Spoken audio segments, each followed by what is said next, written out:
Alrighty, hello ladies and gentlemen, welcome to the show, Serving Nerve, where we talk about whatever we want, and today we're going to be going through more fat acceptance, body positivity, cringe compilations on TikTok. That's right. So, it's thundering, it's lightning-y, and also the house looks very sad and desolate and dark, so what better way to darken our hearts than to enjoy a nice coffee whilst we watch some of this cringe. And, yeah, that's what we're doing today, so I hope y'all enjoy, and let's just get into this. Alrighty, my people, I just want to interject that I do have a Patreon, and I do want to point out that if you want to support the channel, there is exclusive content on there, and I upload once a week. So yeah, if you want to check it out and support the channel, cool. If not, then, let's get on with the video. The first TikTok we're going through today is Watch the Belly Expand. Now, I already know this is going to be a fetish kind of like, video, little sequence. This video is titled Coke Expand, so obviously she's drinking Coke. We're gonna see a belly expand, and this is like a weird fetish that I have seen where it's like drink a bunch of liquids, push your stomach out, and blah blah blah.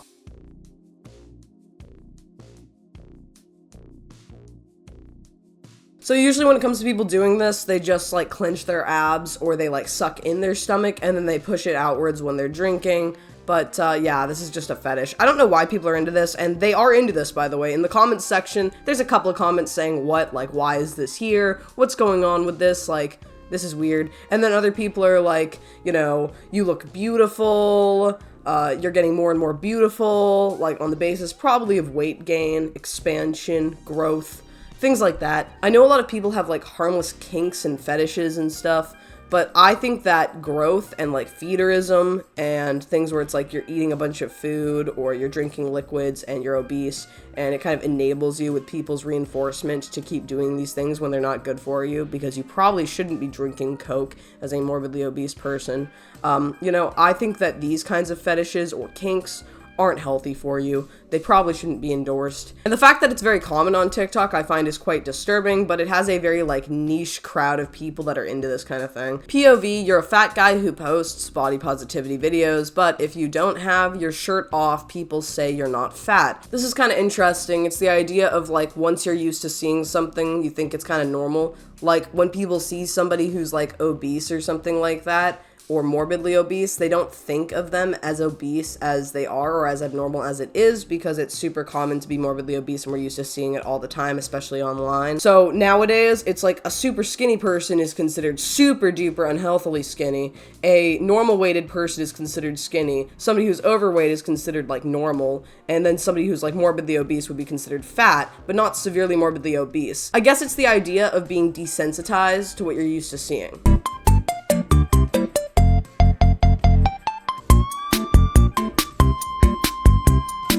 I do have to mention, though, this person is wearing a chest binder of some kind or some kind of chest covering, so it's gonna be pushing things down.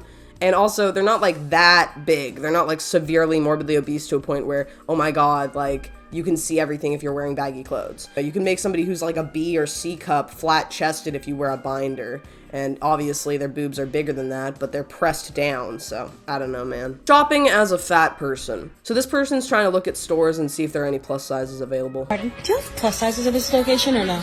Okay, thank you. Northridge? Okay, thank you.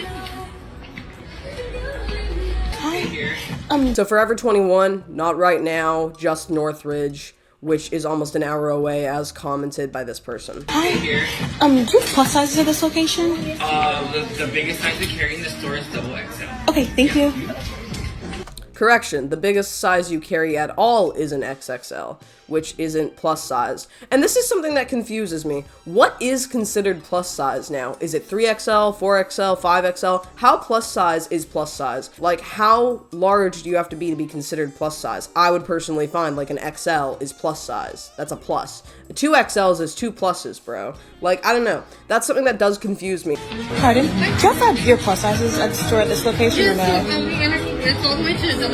Okay, thank you. Once again, XXL is not plus size. So what is considered plus size then? Let's just look it up because I'm actually genuinely curious. I know I just Googled it, but plus sizes from what it seems are anywhere from a size 14 to an 18 for women. And also it ranges the whole XL line of things. So 1 through 6XL.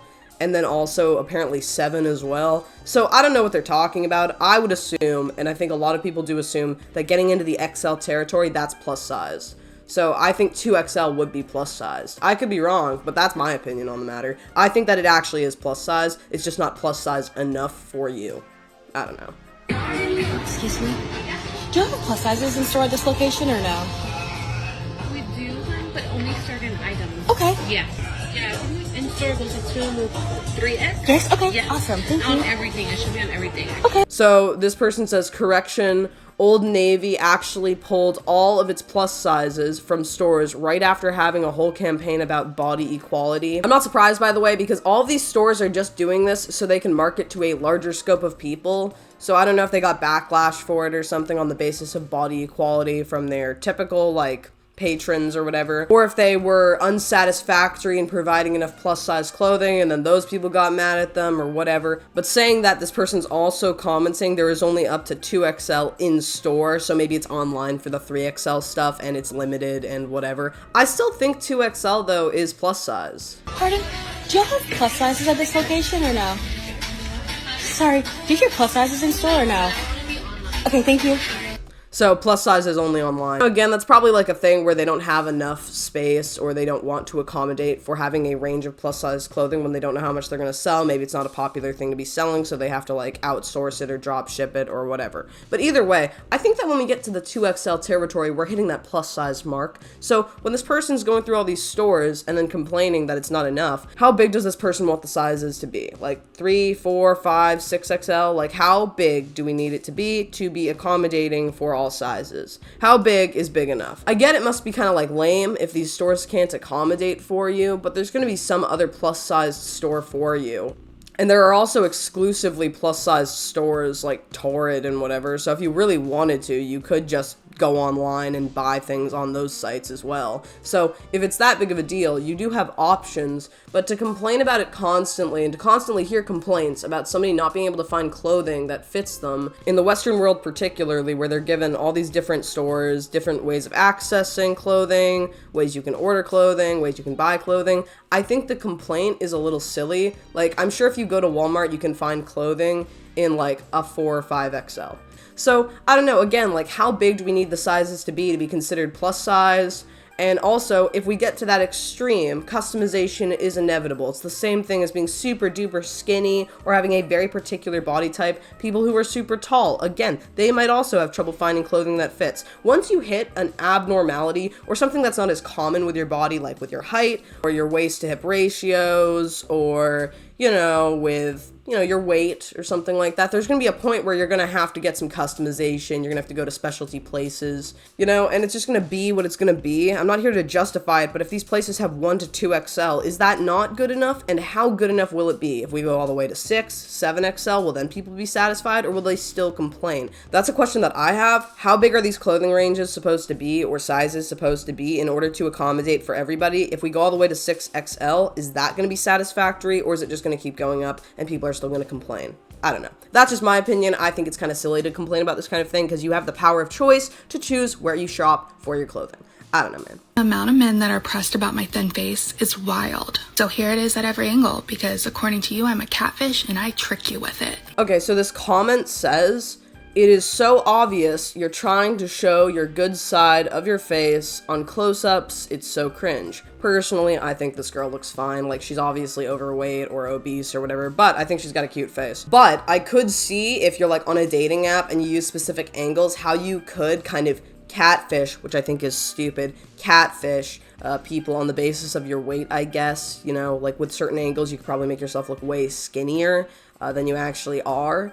So I get it, but like, I don't know. I think it's kind of dumb because dating apps, everybody doesn't look the way that they look on those dating apps. I haven't really met up with a lot of people that actually look how they look in their pictures on dating apps. They always pick the best picture or something with Photoshop, or they pick an angle that makes them look taller or shorter or smaller or something, because most people are ashamed, I guess, of the way that they look on dating apps, or they really want to look good for that first date, and then the first date hits and then you realize they lied this whole time. So it's pretty common for people to lie, but I could see where people would have an issue if you like show how skinny you are on a dating app or something, or the angles of your face are like normal looking in proportion, but the body's like completely overweight and people don't realize that when they go on dates with you. So I don't know. Is it fat enough for you now? Or are you still upset that you found a fat girl attractive? I'm not sure. beauty's pretty subjective. Like, the way that you look is kind of variable. So when it comes to these kinds of things, I wouldn't be surprised if somebody were like finding this person attractive in spite of their weight. I just am curious if on a dating app you would actually like be disclosing that, or like showing yourself in pictures like looking overweight or looking normal or whatever. I do remember we went through one video where a girl was like, I do disclose how big I am in my photos. I try to make myself look as like normal as possible in my photos, because then nobody's gonna get upset with me when they see that I'm a fat person. And that's actually kind of sad. But I feel like in general with these dating apps, you have to be very like material, very objective about how you look, like with your body's proportions. Like in dating apps, people either look completely unlike what they look in real life, like skinny girls, big girls, doesn't matter. Big guys, skinny guys, tall guys, short guys. They never look the way that they actually look in real life. And then there are people on the app who might not be considered desirable, but they actually show the way that they look and whatever. I personally just think dating apps and like, you know, finding people sexy online or going online to find people sexy is cringe, and it's almost impossible to find anything realistic anymore. So I don't know, that's just me. I would be impressed if I saw a girl looking very normal in pictures with no makeup on. I'm just saying, like, makeup, in my opinion, that's another thing where people just cover their whole face in makeup, pick the best pictures, best angles, best lighting to make themselves look better than they are, because again, they just don't want to show what they really got going on. But that's just me. But yeah, that's the video. Tell me what you guys think in the comments below. Do you agree? Do you disagree? What do you think about all this? And that's it. So I hope y'all enjoyed, my people, and I'll see you all next time. It has been lovely. Slater.